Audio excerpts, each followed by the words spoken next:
All right, thank you everyone for coming out tonight to learn about this really important topic.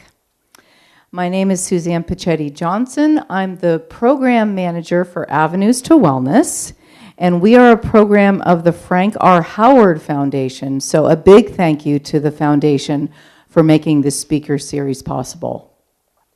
I am very proud to introduce our panel of speakers tonight from MCAVHN Care and Prevention Network. Aurelie Clives, Travis Meeks, and Joe Ditto. They are part of the Opioid Use and Substance Use Education and Awareness Project at MCAVHN. Their mission is to educate youth and community members about substance use disorders, making healthy choices, and reducing stigma. All of them bring their own lived experience regarding addiction while helping others on the healing journey. Thank you all very much for being here tonight. We really appreciate everybody coming and having us here. So,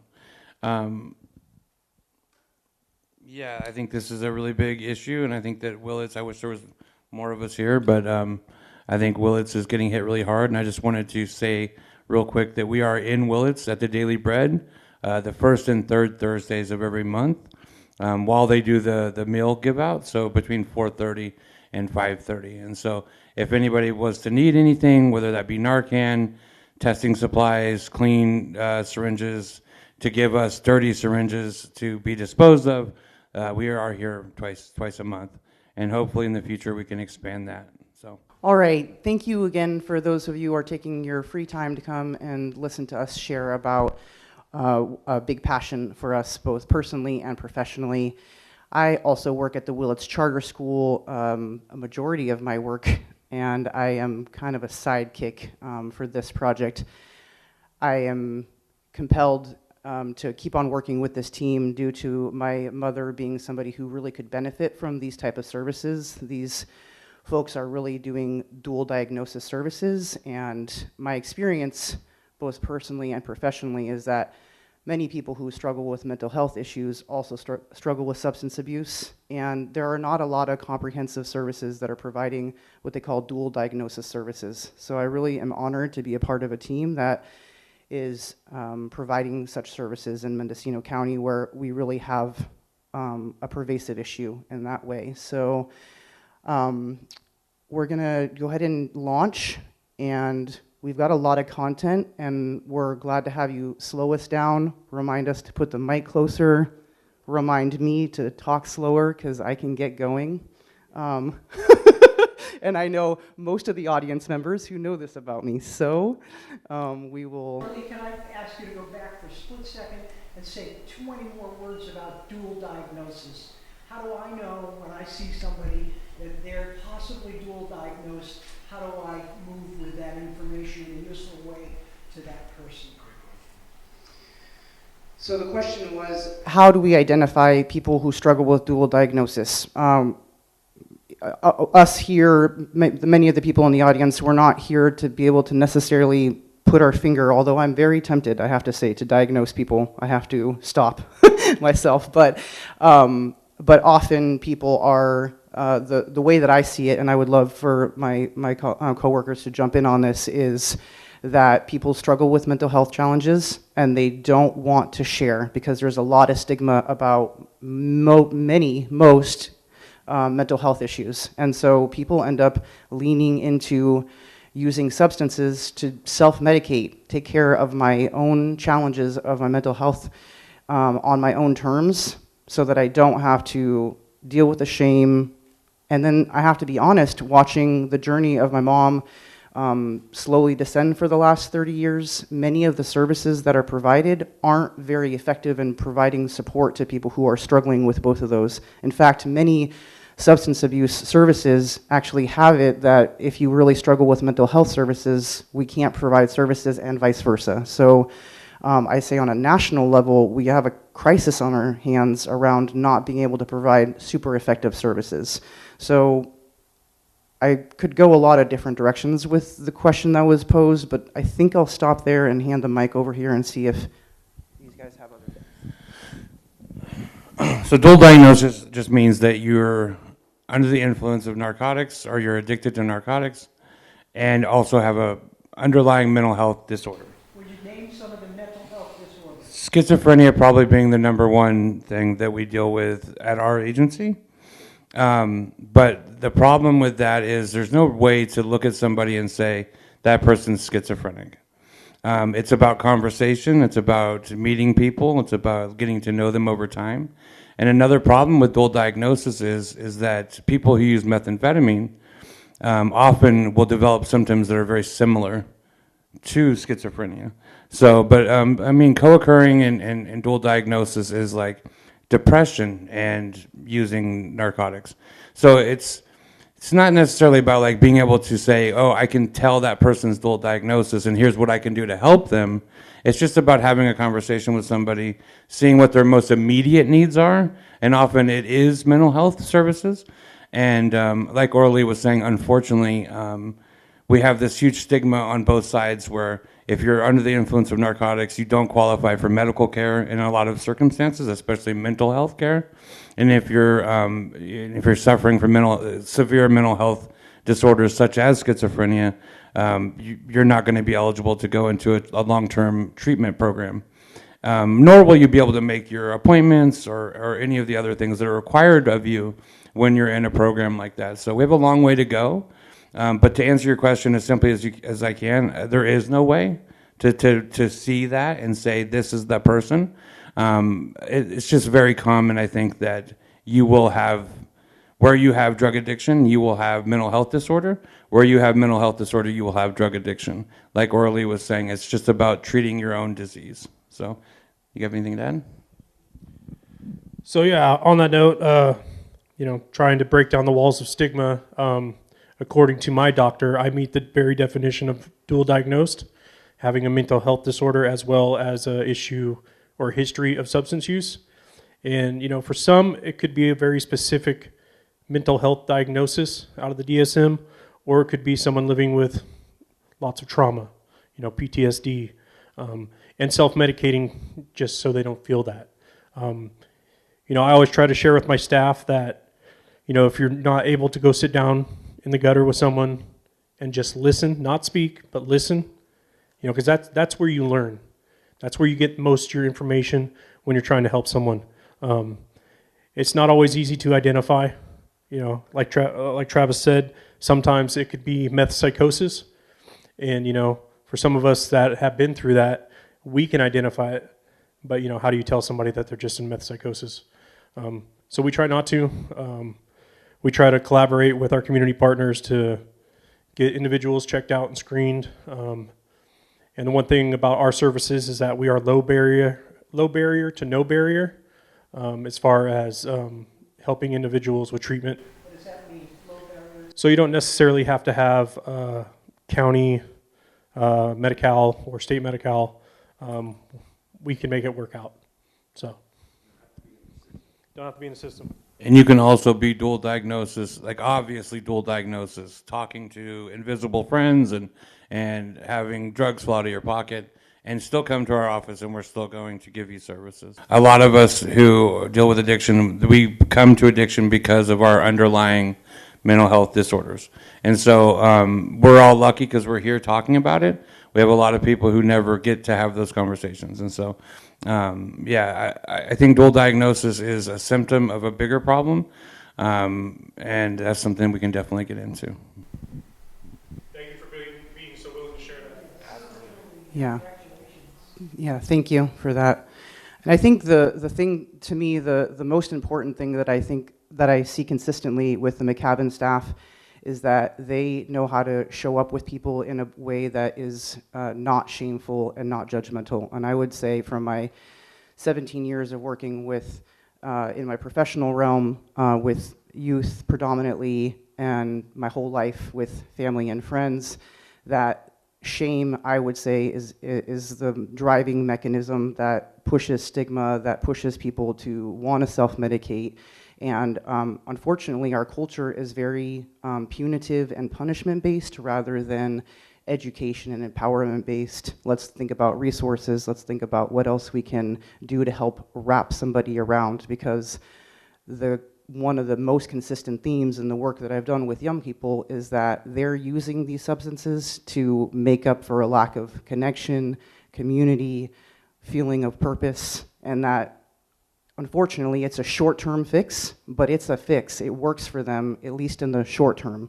And then the flip side, whether you're young or old or anywhere, any kind of person, is that it can spin out really and create more consequences than it's helpful. So I'll come back to that theme at the end, but the most important thing that I'm going to drive home at the end is how important it is to do our best, because it's hard, but to show up with a place of non-judgmental and not use shame and scare tactics, because that's why these folks have people show up to their doors that won't go anywhere else in any other.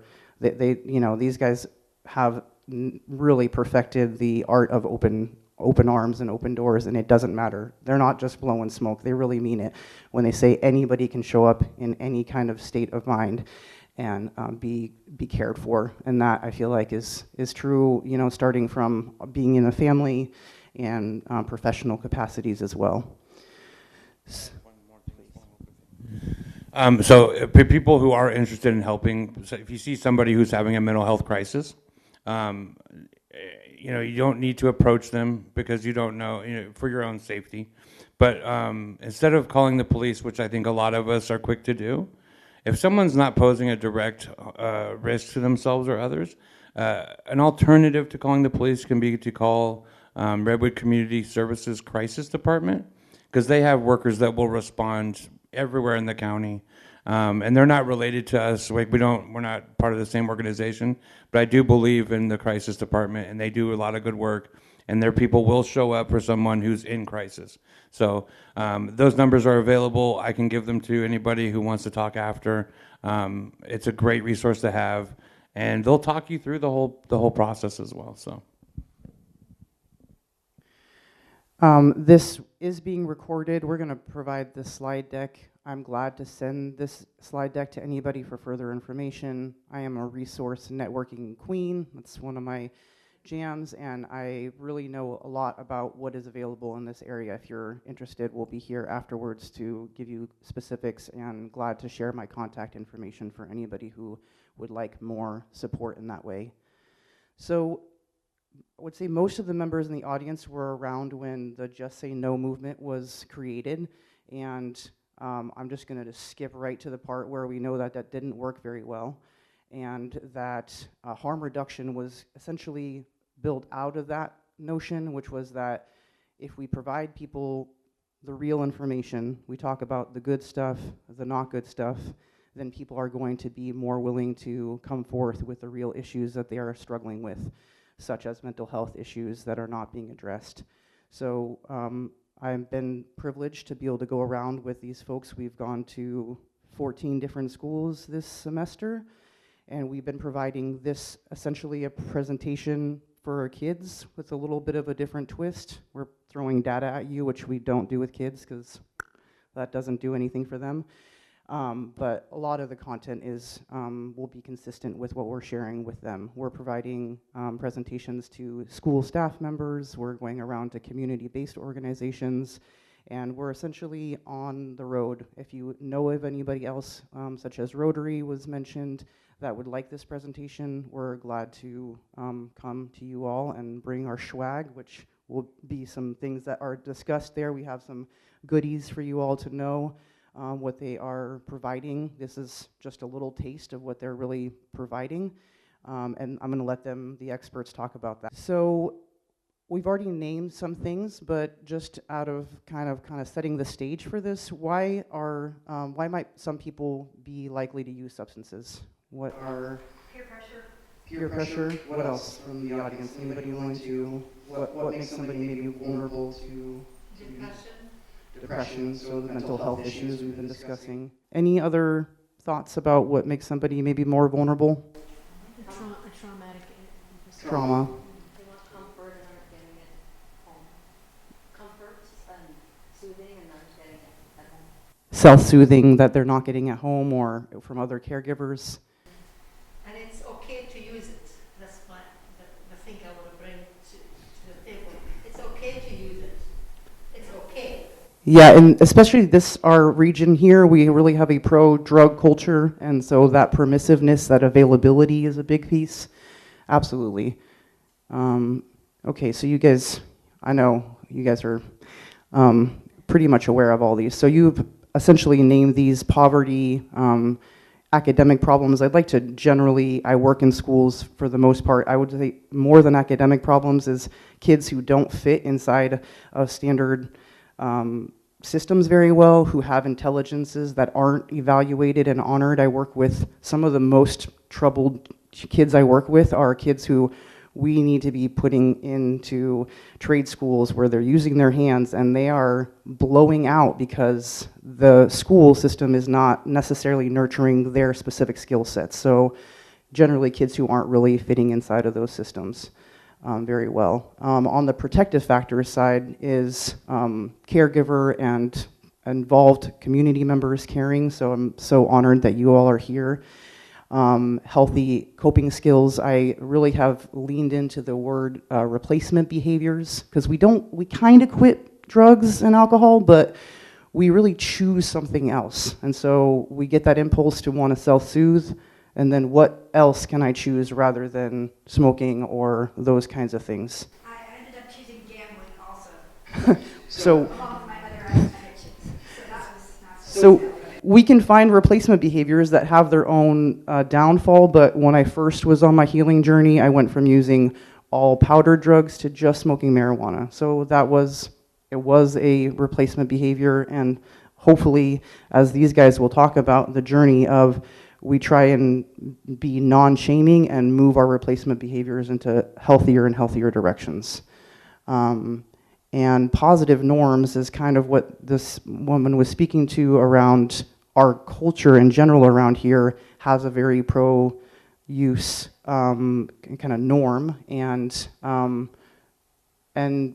we'll be addressing more about that, but how do we really move some of our messaging to our young people, right? It's one thing for adults to choose, and it's another thing for young people to choose. So I am doing a very preliminary little idea here. I remember I got into an alcohol and other drug class when I was 12 for stealing and smoking, and I remember being introduced this idea, which was that neurotransmitters and neurons are helping communicate to your body how to interpret reality. And drugs are a very easy way to get those neurons firing. And I remember my drug counselor at the time telling me, hey, guess what? You can bicycle, you can exercise, you can do these healthy alternative exercises and get that same dopamine rush that you're looking for when you're doing substances. And I remember that being a very aha moment, that I was really actually chasing the chemical reactions inside of my body through using these substances. And so dopamine is released during most drugs, and it's very tricky because it's very interrelated with motivation, which, again, I remember for myself, using marijuana really helped me be motivated by a lot of things. And I coupled that for a very, very long time. So now, as I've been moving away from addiction to that, I've had to figure out how do I naturally motivate myself. And I think that is really true for many people who I encounter. GABA is released during alcohol consumption. It's literally that thing that reduces anxiety and fear. You all have maybe heard of liquid courage. And can be great in small amounts, but I've seen a lot of sad stories about the excessive use of alcohol. Serotonin is that feel-good chemical released during some of those. Molly and ecstasy are some of the most well-known. Also released when we pet kitties or give a hug to a really good friend. So again, these replacement behaviors, where can we get these chemical reactions inside of our body through these healthy replacement behaviors? So just want to kind of land that piece. I'm going to throw some data at you because you're adults, and sometimes that works for some of you, and then we'll switch speakers. This is a United States map highlighting that Florida and California are some of, and the northern eastern states are some of the highest density overdose rates. This is globally overdose rates. So these next couple slides are just to highlight that we really do have an issue here. For anybody who isn't aware of that, we really specifically here in this Mendocino County area really are, it can be a hidden beast for those of people who aren't necessarily noticing or who are in those circles, but we really have an issue here. This is a relationship map to Mendocino County in California. Again, you can see that these rates are showing that we have a huge percentage of overdose rates related to opioids in comparison to the rest of California. So California is, and Florida, like I said, are some of the highest overdose rates. Us here in Mendocino County are much significantly higher than the average around the state of California. I'm gonna blast through these too much because it's data, and I'm a data geek. This here, I think, probably is the easiest to see. We are at the top, broken down by counties, of having the highest opioid-related overdose. This is according to 2021 rates. We are number one. We have the highest opioid overdose rates in the whole entire state. Per capita? That's per capita, yeah. Yeah, per 100,000 residents. And again, this is a little bit dense, but I really like the Healthy Mendocino data dashboard. They really have a lot of very interesting data for Mendocino County, and I'm not going to spend too much time on here, but just for you guys to see in comparison, for example, that the age-adjusted death rate due to all opioid overdoses is 54.9 per 100,000 residents versus 18.7 for the state of California. Fentanyl, which will be really addressed today, is age-adjusted death rates due to fentanyl is 47.7 in comparison to 16.6 per 100,000 residents. So again, I'm just really driving home. We really have an issue here. Again, these slide decks are available. I'm not going to belabor this data. I've just got, I believe, one more here just for you to see. This is 2020 data. That's Mendocino County drug overdoses, and we're looking at 47% of those being opioid-related, 29% being fentanyl-related, 21% being methamphetamine, and 3% being other drugs. So and meth has been an issue for a long time in our area, but opioids and fentanyl are really creeping up in a huge way. So before we move on, I'll just ask if there are any questions. Translate the percentages into actual numbers. The blue numbers, how many people fill that percentage in the... Those are from the last slide deck, so those are this last slide deck. People or the, okay, So this is this is how this breaks down. Those last two slides are from the Healthy Mendocino. So we're saying 54.9 out of 100,000 are related to opioids. And the fentanyl is 47.7 per 100,000. Fentanyl and opioid?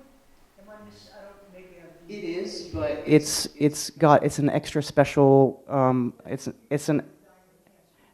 an extra special huge one, and I'm going to let the folks who are really expertise. We're just about to launch, and so you are going to get your questions answered. In Mendocino County, when I was growing up in this area, and not just Mendocino County, but Sonoma County, Mendocino County, Humboldt County, on top of marijuana being a huge part of our local economy and local culture, methamphetamine was also a big part of that. And over the last 10 years, we've seen this dramatic shift from people using methamphetamines to people using opiates to people using fentanyl. Part of that is driven by people that are bringing the drugs to the country. Part of that is driven by a desire for the drugs themselves. But it is a noticeable difference. And as terrible as methamphetamine is, no one I knew ever took a hit off of methamphetamines and died. And so we're dealing with a different beast. We're dealing with something that literally is killing us every day. Last year we lost 26. I personally lost 16 people that I knew as friends. We lost 26 people that were clients. My son, who's in the back there, I don't want to make him upset, but he lost his mother to an overdose 2 years ago on Easter Day. It's a serious problem that's affecting everybody. When I go into schools and we do these presentations, I ask the kids, starting at 6th grade, Do you know of, or have you, or do you know a family member or a friend, or have you heard of somebody who has overdosed on fentanyl? And I would say it's at least 70–80% of the kids raise their hands. We're talking about 6th grade kids. It's very scary. And to touch on a couple other things, so like you were mentioning the cartels and how people are afraid of that. People, like you mention things like that, and people look at you like you're crazy. They're bringing the drugs here, so that's a real thing, right? Me and Joe just recently went to a thing about human trafficking up in Laytonville, and a big part of that is labor trafficking. So people being brought from Mexico to the United States to work without being paid, and a big part of that is labs, illicit labs, whether that's methamphetamines or whether that's fentanyl, and we've just seen this huge uptick, especially in the last 3 years, of fentanyl. And I've tested yesterday. I tested some drugs that a client had. Because that's one of the services that we offer. Someone can bring their drugs in, we'll test it for them to see if there's fentanyl in it. These drugs are unlike anything I've ever seen. They don't look like drugs that I've grew up around. I put the sample in water. It started to pop, like pop rocks, and it was positive. What he told me was methamphetamine, tested positive both for fentanyl and for xylazine, which we'll talk about in a minute. And so these are really serious things. Our communities are under attack. We're losing lots of people. We just don't hear about it because it's not something that people like to report on. And the people who are dying from this are people who a lot of people aren't missing.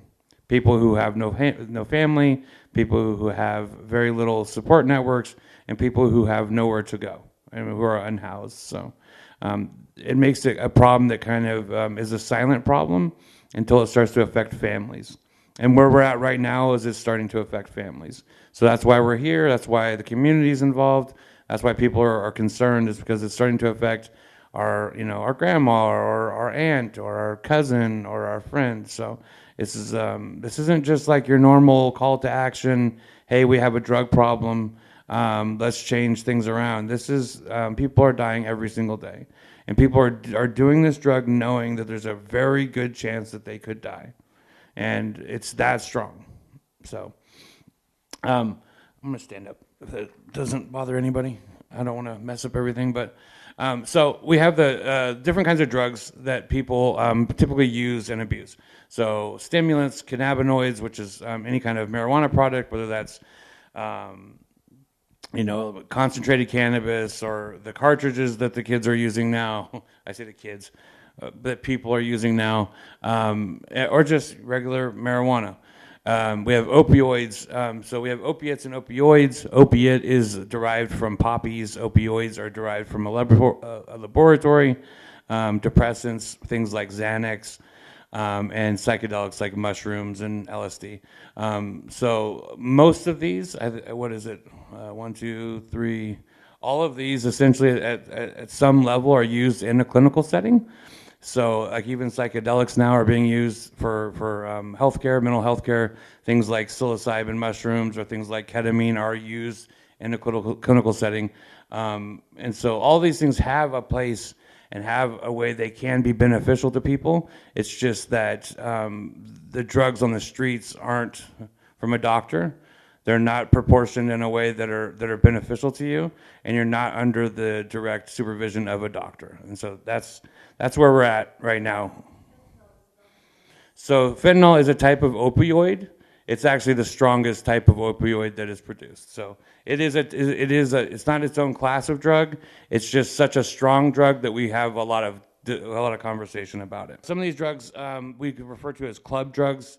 That just is like a language from a bygone era, but we mean drugs that are typically used by younger people oftentimes and used in party settings, okay? So things like MDMA, which is often referred to as ecstasy or Molly or a number of other names, is a type of amphetamine. It's also a mild psychedelic. It's very popular for people who like to dance. Methamphetamine, which is another type of amphetamine, but has been traditionally very popular here in this county and has been the root of a lot of the problems that we have with our law enforcement and I don't mean with our actual law enforcement, but with our jails. Ketamine, which again is a type of tranquilizer they use in animals, but it's also a mild psychedelic and is used in clinical settings for psychiatric reasons. And then GHB, we'll talk about GHB and roofies at the end. And LSD is, again, another psychedelic that is used in very limited situations in a psychiatric setting. So GHB and roofies, has anybody ever heard of those or familiar with those? Can anybody tell me what they are? So they're date rape drugs. Roofies aren't as common anymore. They're still very strong. But the thing that we're seeing a lot more now is GHB. GHB is odorless, colorless, tasteless. It can come in a liquid, and it has it's a, what's the word they use? It's not just a sedative. It's like a, is it over here? It's a dissociative, amnesic, right? So you don't remember what happened, and also you don't have any control over your body. So very scary drugs, but these are the drugs that we see on the streets in Mendocino County every single day. And the problem is, though, that every single one of these drugs is going to be cross-contaminated. At the best case scenario, would be they're cross-contaminated with fentanyl. Worst case scenario, they're just fentanyl, and they're telling you that it's something else. Different types of opiates. These are commonly prescribed opiates that are used for pain management or breakout pain. I think we've all been to the doctor or the dentist, and they've given you a prescription for something like Vicodin. Vicodin is a low-order opiate with potential for abuse and potential for overdose, but not a high potential. So something like hydrocodone, which is Vicodin, is pretty safely used in the United States and has been for quite a long time. Fentanyl is on the opposite end of that spectrum. Fentanyl is the strongest produced opiate that we have that's used in a clinical setting. There are stronger chemicals that have been synthesized, but we just don't produce them because there's no medical need to have something that strong. Fentanyl is, it's like 1,000 times stronger than codeine. I don't know if you've ever had codeine. Codeine's a really popular drug of abuse amongst younger people. It's 100 times stronger than morphine. If you've ever been to the hospital with a broken leg and they've given you morphine. So fentanyl is 100 times stronger than that. Heroin, which used to be the drug, the boogeyman drug that I grew up around, the drug that could kill you, fentanyl is 50 times stronger. So it's 5 orders of magnitude greater than heroin. And we're talking like pure heroin, like from a lab. So heroin, if people don't know, heroin, it's under a different name, but heroin is used in clinical settings for very extreme pain and for long-term pain management as well. So, but fentanyl, heroin, those drugs are used often for palliative care or end-of-life care, right? Somebody if they overdose, I'm not saying it's a good thing, but it's probably the better option for them. I'm just joking, of course. But it is used for palliative care, and it is used for end-of-life care, for cancer patients, for those sort of things. It has a use. It's just that what it's being used for now is not the intended use. Also, the fentanyl that we're seeing on the streets is not the fentanyl that's produced and prescribed in the United States. So the fentanyl that's produced and prescribed in the United States is extremely regulated, and they keep very close track of it. The first time I heard of a fentanyl overdose was 2002, and a young man had gotten a fentanyl patch, which is traditionally the way that they prescribe fentanyl here in the United States, and he had extracted the fentanyl from the patch, ingested it all at once, and had overdosed and died. That was 2002. I had never heard of fentanyl until then.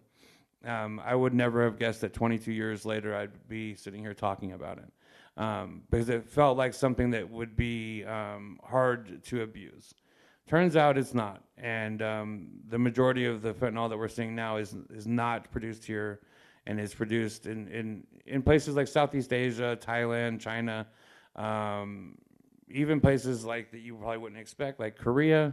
not even North Korea, but like South Korea. There's a lot of clandestine places where they produce these chemicals or precursor chemicals, ship them to Latin America, not always Mexico, sometimes it's Canada as well, and then it comes into the United States. It's very, very cheap and very, very deadly, and it's being, once it gets here or to Latin America, they take it to labs, and then they put it into forms that we're going to see here in the United States.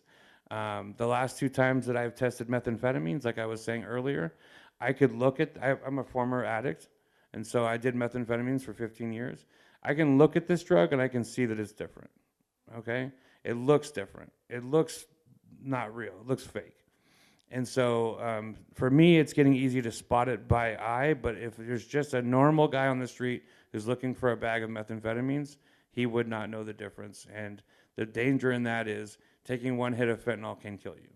And so, especially if you have no tolerance for opiates. Yeah, so that's a very common thing that's happening now is people are trying to do the drug of choice, which is often methamphetamines, and they're being given fentanyl. So that leads to overdoses, but it also leads to accidental addiction.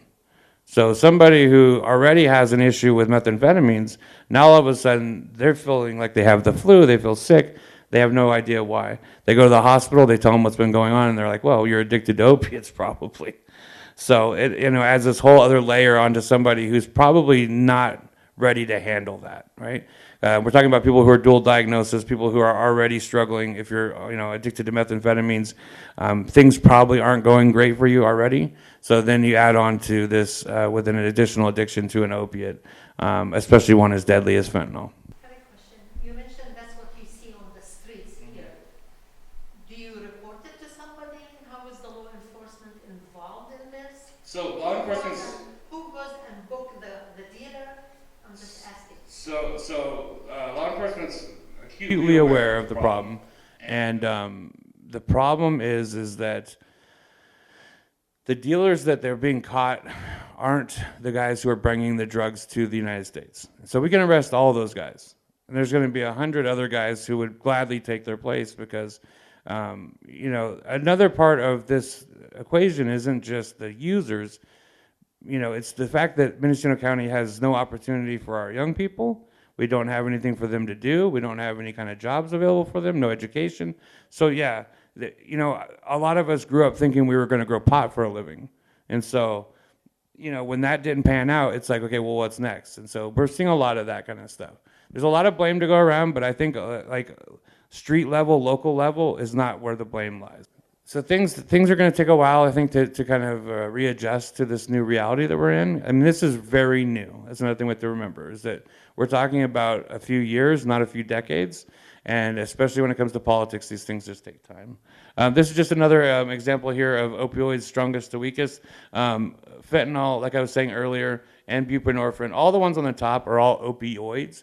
They're all derived in a laboratory. So that's why they're so much stronger. And like I was also saying, there are stronger ones they could produce, but they just don't.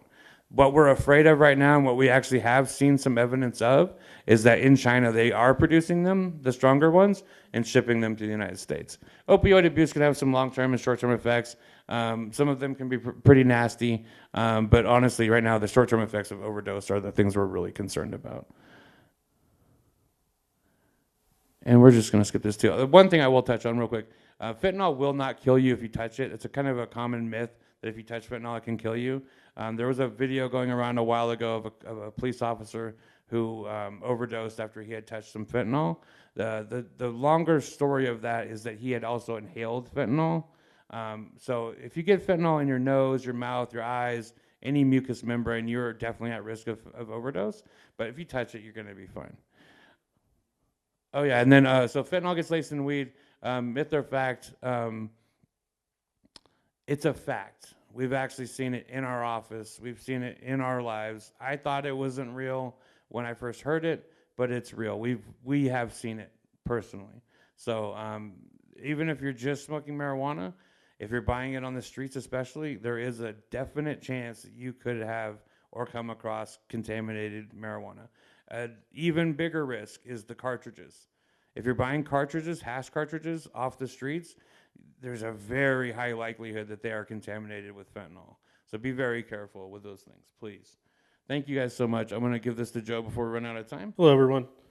Yeah, so I just want to touch back on the fentanyl being laced in street drugs. One of the services we provide throughout Mendocino County is testing our participants' drugs for them. And what that can look like is, whatever they're choosing to use, they come in or we go to them and meet with them. That way we can reduce that barrier. But one of the things my team has done is we will go to different areas of Mendocino County. If we know, say, Round Valley's having a big hit of opioid deaths or overdose from other things, as we go in there and we start testing and providing as much Narcan as well, but we're able to identify like the hot spots throughout the county, whether it's on the coast, whether it's south coast, inland.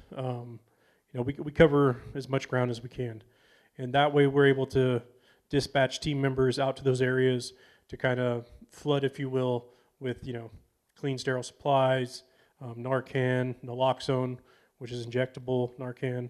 Narcan is more of a brand name. It is a brand name. It's a big pharma stamp on it. Whereas naloxone, $2 a vial, comes with a syringe. So the other thing that was introduced into Mendocino County, may have been here longer, but was definitely apparent to me in the spring of 2023, is Xylaxine. Now, Xylaxine is another drug that is produced in a liquid form that is, through a process turned into a powder, and they are mixing it in with just about everything that they can with fentanyl.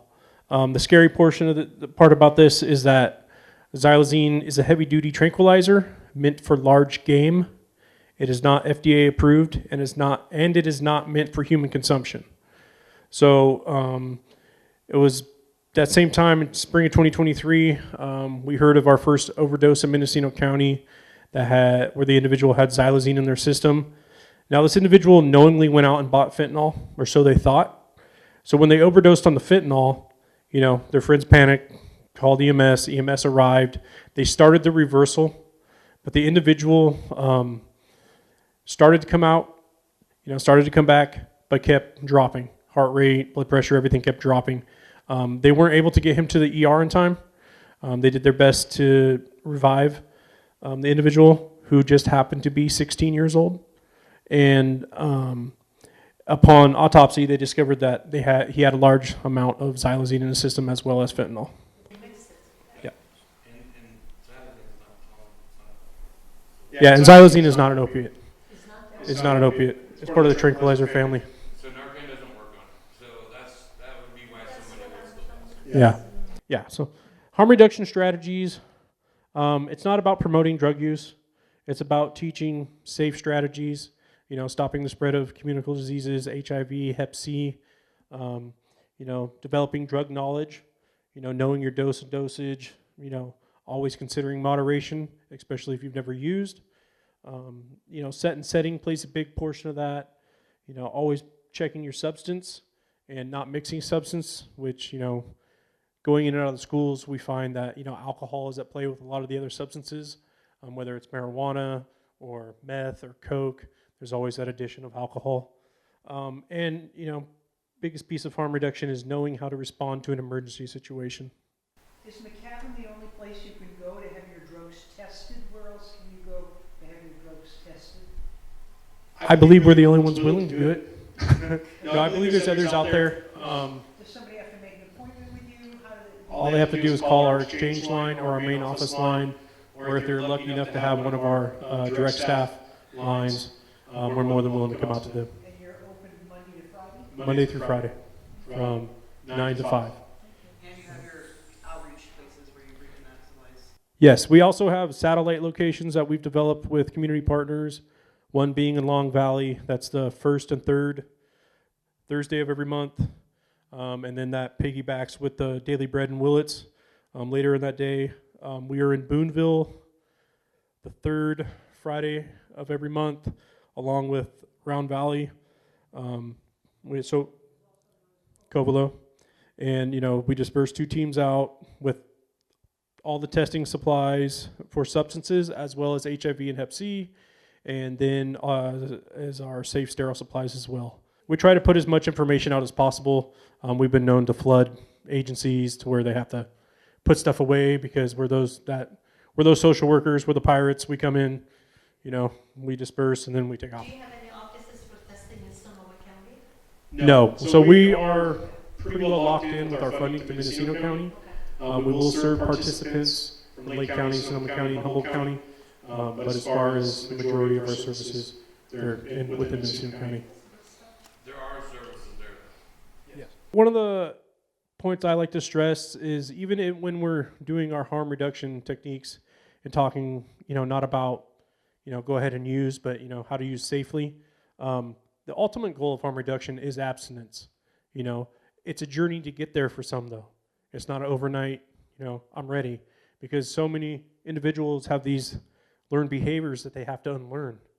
And part of what we do at our agency and in harm reduction is try to teach new behaviors or safe practices, or, helping individuals shift from IV drug use to smoking, or boofing, or moving into medicated assisted treatment. What we're trying to say with, developing drug knowledge is, learn the basic effects, risks, benefits, harms, and steps to be as safe as possible. Because, I know growing up that I was, don't do that. Okay, as soon as my mom turned her head, who happens to be over here and part of our board, I was off and running. I wanted to try it. I wanted to experiment. And, the more I was told no, the more I tried. I'm sorry if I'm talking fast. I always get rushed for my portion. Dose and dosage is what we're trying to teach in the school. I use the comparison, if you hurt yourself, a doctor gives you a prescription, you want to follow that prescription, because as you use a prescription, it says it's, especially with time release medication, you don't have a tolerance to it. And then all of a sudden you've taken too much, and then you're feeling the negative effects of it. And that's one of the popular, choices amongst our youth is alcohol and prescription medications. We always share that, if you've never used, always consider moderation, because just like when you're cooking, you could add salt to it, but you can't take the salt back out, right? So you got to be careful with that. And most of the youth that we've talked to directly, their experience has been going too fast, too quick. Set and setting refers to someone's thoughts and emotions, that being set, and setting refers to where they're at physically and in that social environment. So that's where, that environment, peer pressure, self-pressure. I like to talk about that because some people put so much pressure on themselves to try to fit in that they end up using and going down that road. One of the other services we provide that we were talking about is to check their substances. In our red bags up here there are fentanyl testing strips along with a couple doses of Narcan, fentanyl awareness cards, as well as instructions to use the Narcan. It's just super important, My son, being in 8th grade, getting ready to head to high school, he knows how to use Narcan and administer it. That way, if it's not him, a friend of a friend, that way they can all stay safe.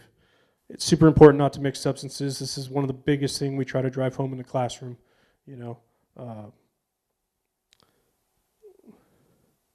So we're going to jump to avoiding an overdose. We kind of touched on that. How to respond to an emergency. This is super important, and I can't talk about this enough, and I'll try to keep it short, but it's a panic situation. When somebody's overdosing, most of us don't know what to do, especially if we've never experienced it. I've seen it firsthand. I've been in the fire department, volunteer fire department, and responded to emergencies, so I have a different level of comfort with it. Where some people panic, I'm usually one diving right in, getting to the bottom of it, trying to do the best I can to do this reversal. But everybody has a different level of comfort. When we do our live action training at our agency with new staff, you see who's going to do what, right? We had a staff member panic and didn't know what to do, and this is just a practice drill, So one of the things they learned is that, I feel comfortable dialing 911. Okay, that's your part in this. You're going to be the one to dial 911. I have a little discomfort with doing CPR, so we have someone who's been a nurse before there. They'll do the CPR. We find our niche, and if we're out in the field, we get into it. But the biggest and most important piece of that is calling 911. So one of the other things that's super important to know is that in the event you're experiencing someone having an overdose, you are protected by the Good Samaritan Act, which just states that, you know, you're not going out of your scope, you're administering the Narcan. Both you and the person that's being administered to are supposed to be safe from prosecution in that event. If you know someone who is facing some type of charges with that, please call us. We'll come advocate and drive home that law, because it's super important, you know, because maybe it's an unintentional overdose and that person doesn't deserve to be punished for that. So one of the things we offer is that advocacy piece to it. So with Narcan, common misconception with Narcan, and I can't say this enough, is it's going to work instantaneously. It does not. You know, whether it's through the injection piece of it, which when we hand out with a 22 gauge syringe with a 3 milliliter barrel. Yeah.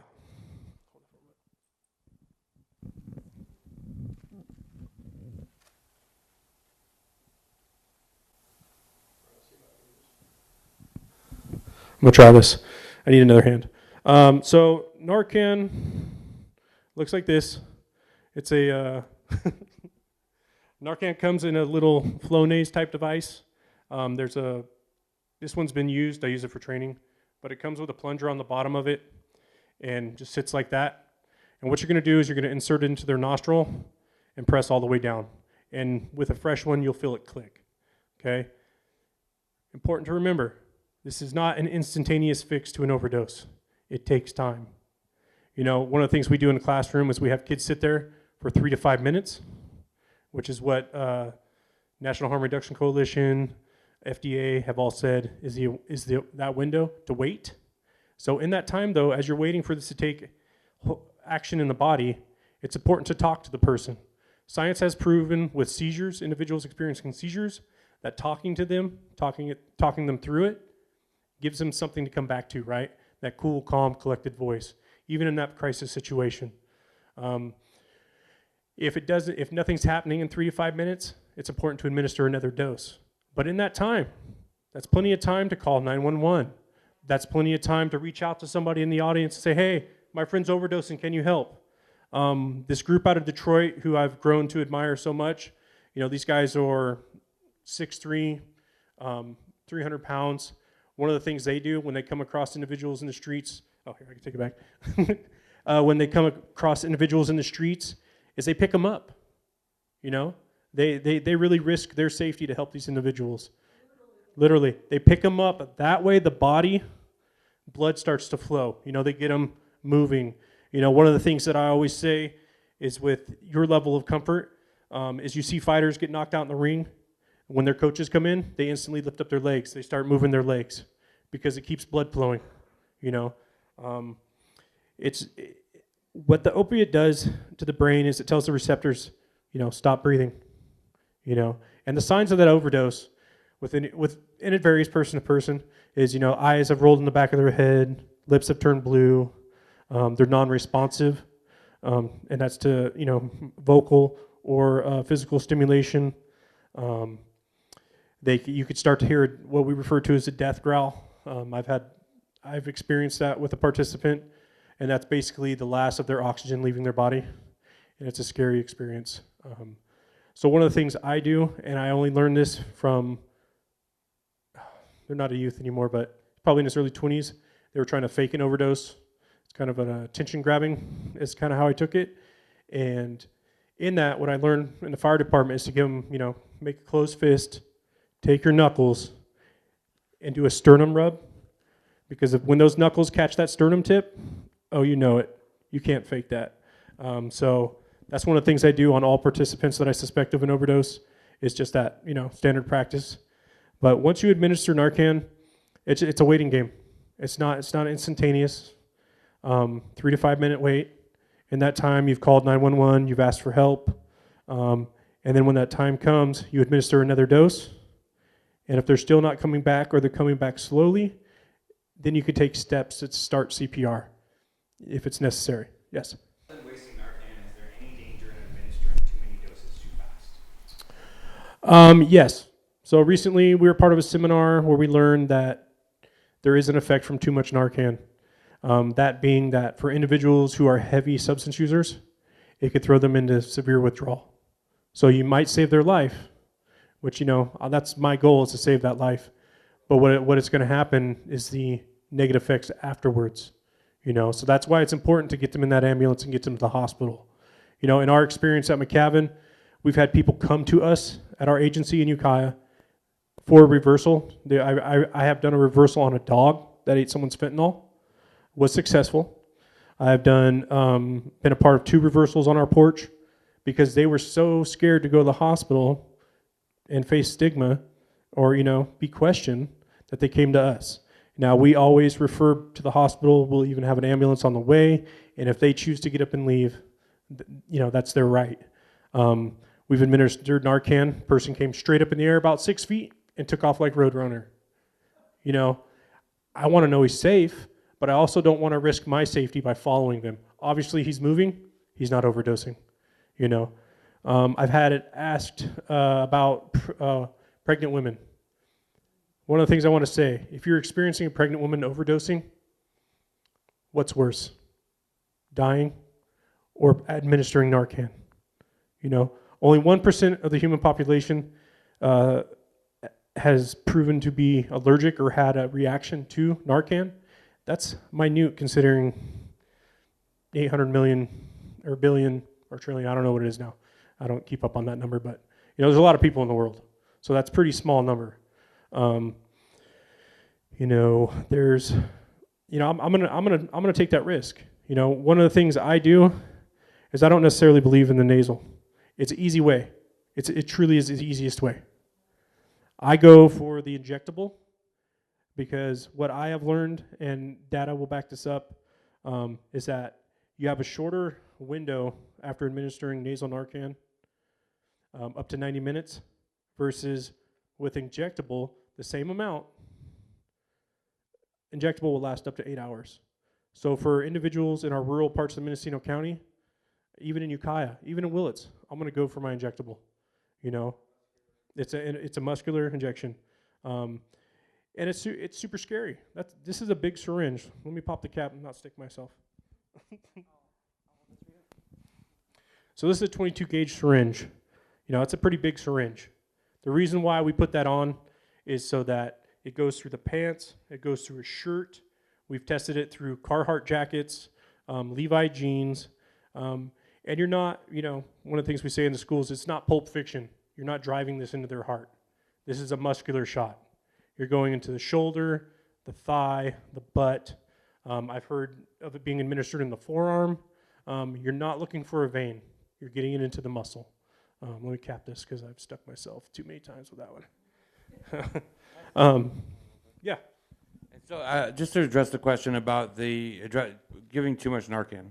So as part of this conference, one of the things that was talked about was that administering too much Narcan, especially in the context of law enforcement, can feel punitive and almost like a torture.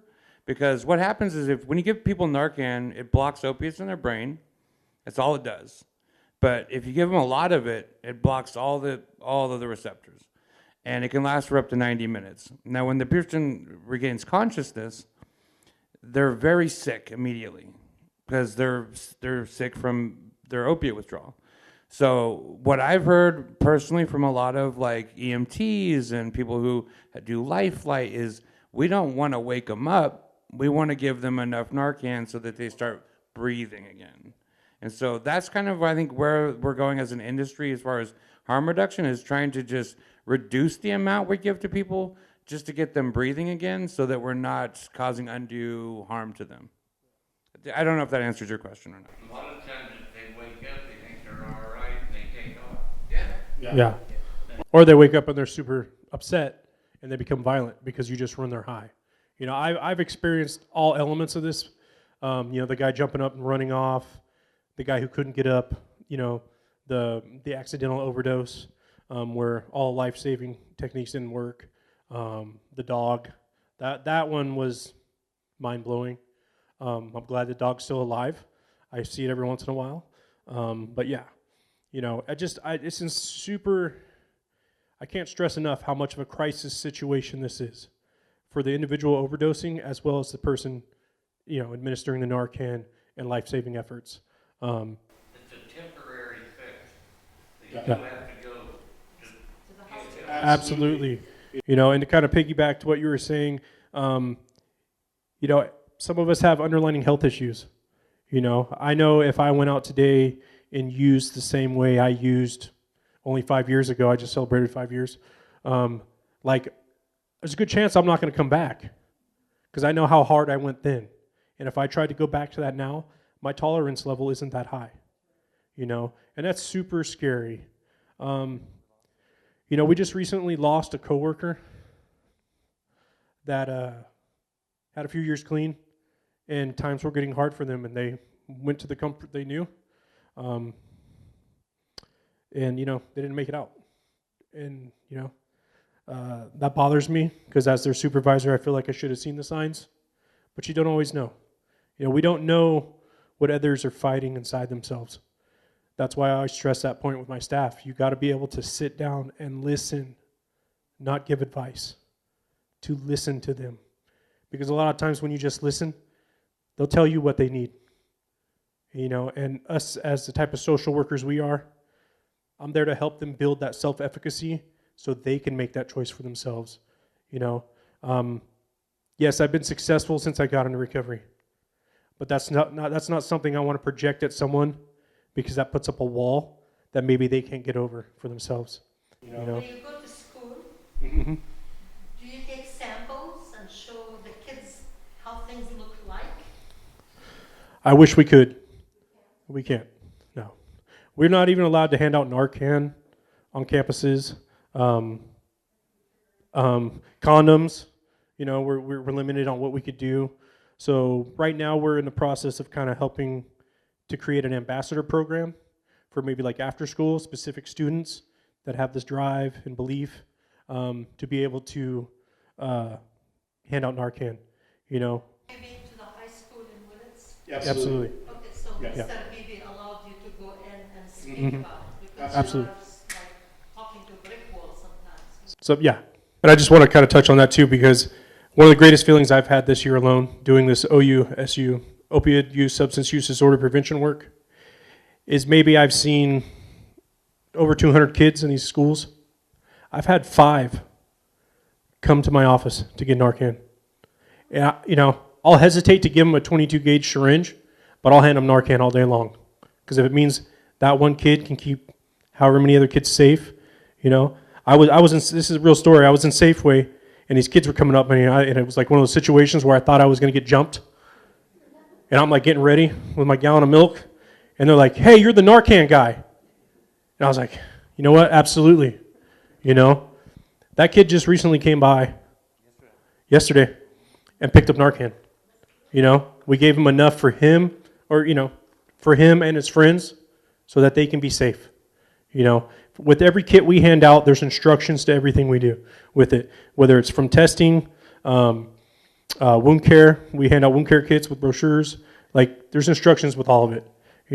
It's not a hard thing. It's just, it's repetitive, right? We got to keep teaching this because, I might sit here and think my son can act on this and be that one, and maybe it's a close friend, so there's that element of panic. But at least I know he knows, And we're hoping that by educating him, that's why I had him here tonight, he can take that out to his friends as well. Because super upsetting that Ukiah Unified wants to do abstinence-based approach, and I totally understand that. But what they're not grasping is that harm reduction is abstinence.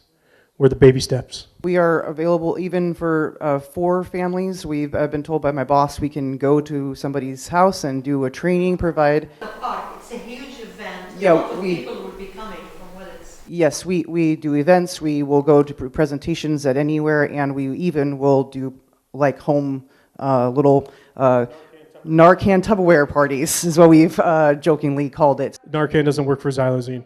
So the thing with fentanyl is it gets its own little box, right? Because it's super popular, it's cheap, and it's the #1 killer right now. It's still part of the opioids family, I've often asked that question when we first started doing this prevention work. I'm like, why is this always out by itself?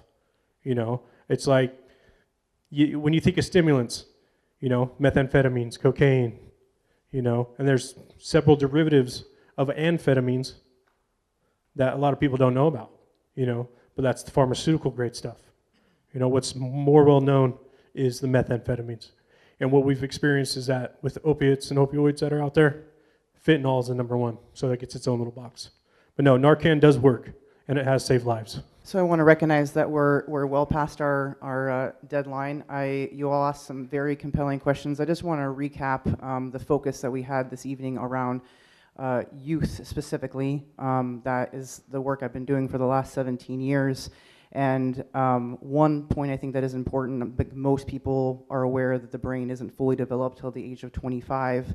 But what that means, real-time, practical application as people who are involved with youth, is that their prefrontal cortex is the last to develop. That's the part that's thinking about the future consequences.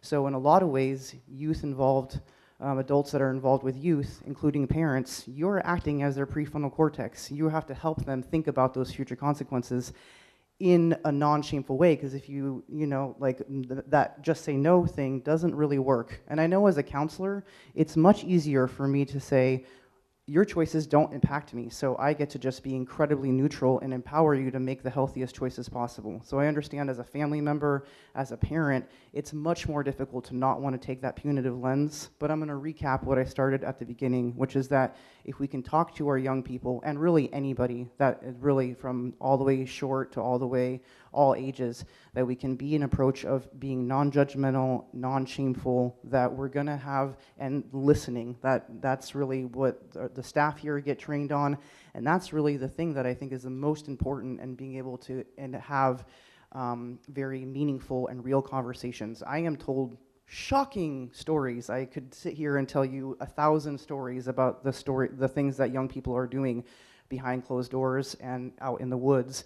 And the reason why kids tell me that is because I know I emanate non-shamefulness. I really have come from a place of both my own healing and supporting other people. And so I feel like that's a very difficult thing. Another piece I really want to say, research really reiterates the younger somebody starts using drugs, the more likely they are to develop a problematic relationship to substances. So let's just get real.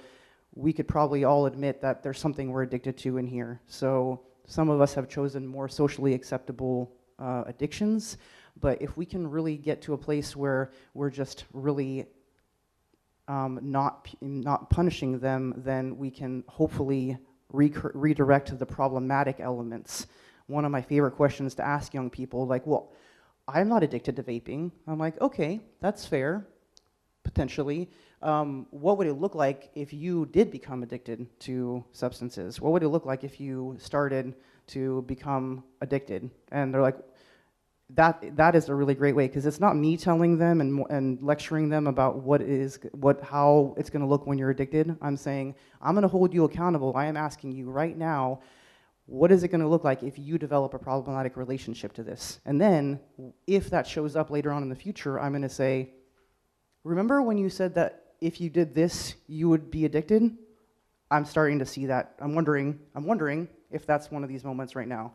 And that inquiry, that Columbo effect, that I don't know, that curiosity, that inquisitiveness, I think is the really most important thing that we can possibly do. That's part of what the non-shameful approach is. I will just say, from working with people who are highly at risk, not staring, particularly with young men, at their eyes and trying to get them to look at my face and talk deeply, usually not very successful. I've had the best conversations with some of the highest risk kids I've ever worked with, building a compost bin, driving in the car, not looking at their face. There's something about us looking in the same direction, taking a walk around the park.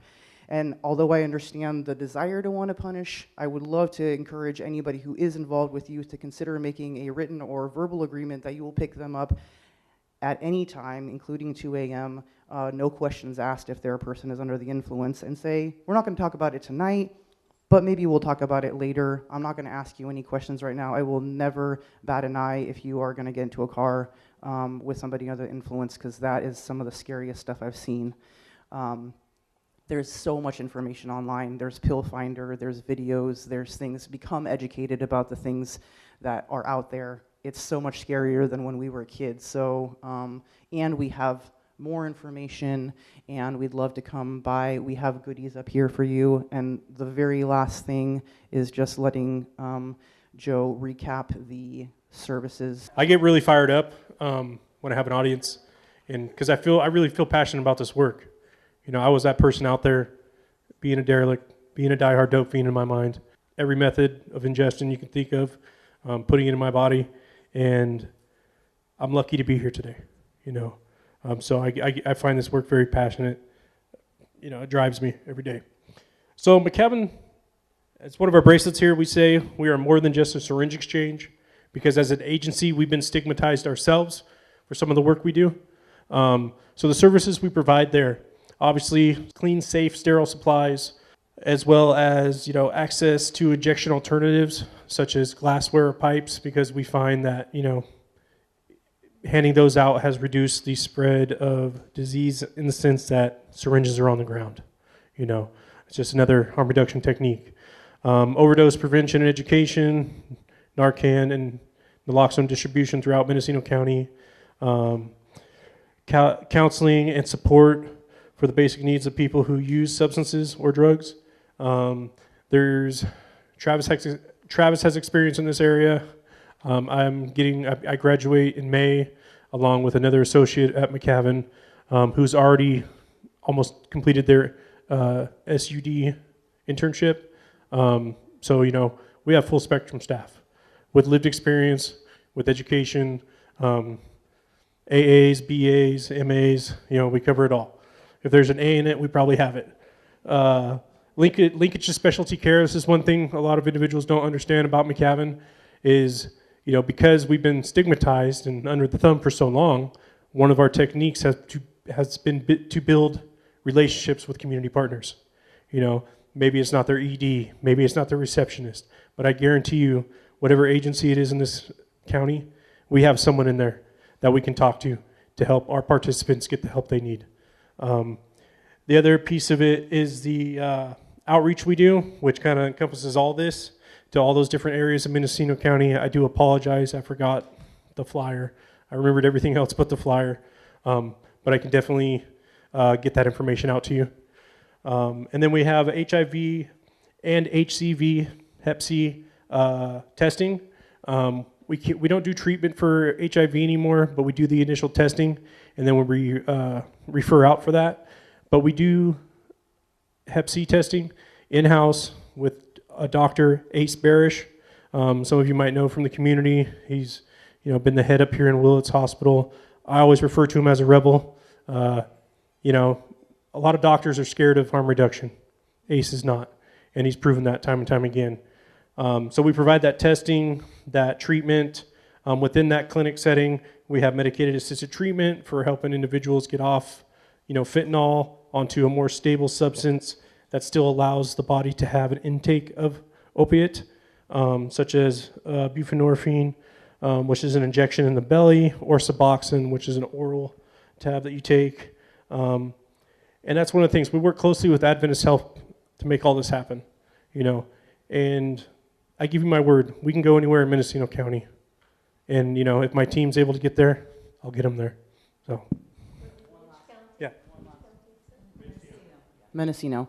So the last thing that I want to say as a destigmatizing pitch about MCAVHN in general is that they're often seen as promoting drug use, and actually, if you look at the research, as I said, I'm a data geek, they are really a public health service. They are supporting the reduction of HIV and hepatitis C spreading through the services that they provide. So I really want to emphasize that this is a public health effort, not just a support for people who are struggling with the drug use. And I've heard people say that. yeah.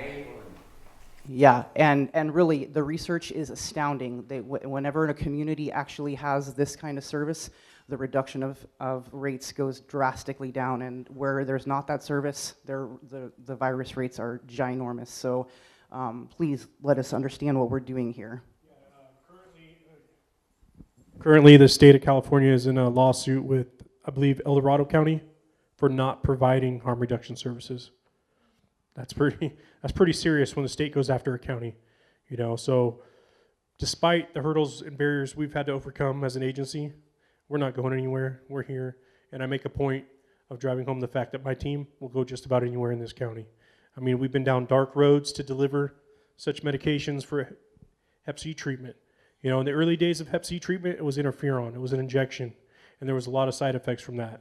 One of our OGs that worked with us for quite a while, you know, ended up developing Parkinson's from that treatment. You know, the medication we provide now, and the name's escaping me, is a 12-week course. I have an aunt that took it and was successfully cured from Hep C. So, I mean, there's a lot of options out there now. The other piece that with HIV is they now have PrEP, which is a pre-exposure prophylactic. And then they have PEP, which is the post-exposure prophylactic. You know, I had the negative experience of getting stuck with a syringe. It was super scary. I was fresh into my relationship with my partner, and I was like really disappointed, right? And I had all the safety equipment on, but it just happened to be that day. You know, that's one of the other services we provide that's, I realize isn't up here, is we will come do syringe cleanup wherever it's at. You know, if you have family members that are diabetic, that have nowhere to get rid of their syringes, call us. We'll come pick them up. You know, that's one of the things we do just to provide that support to community members as well as our participants.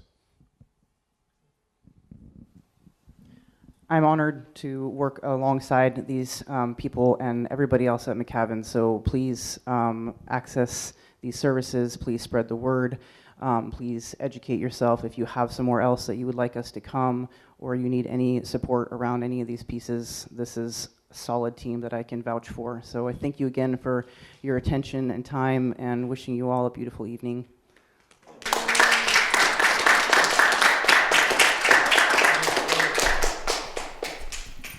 And I'm going to extend the invite like I do everywhere I go, that if you want to come by MCAVHN, we're at 148 Clara Avenue in Ukiah. I will give you a walkthrough of our office. We're in an old Victorian house. We're super like harm reduction based, you know. Other than if you're in the clinic, it's not a clinic setting. It looks like somewhere you can go to feel safe and have something relatable to on the walls or, you know, upstairs. I just recently got moved upstairs, so make sure they hit the black button when they come inside. That way it notifies me to come down, and then I'll bring you up. But yeah, everyone's always invited to MCAVHN.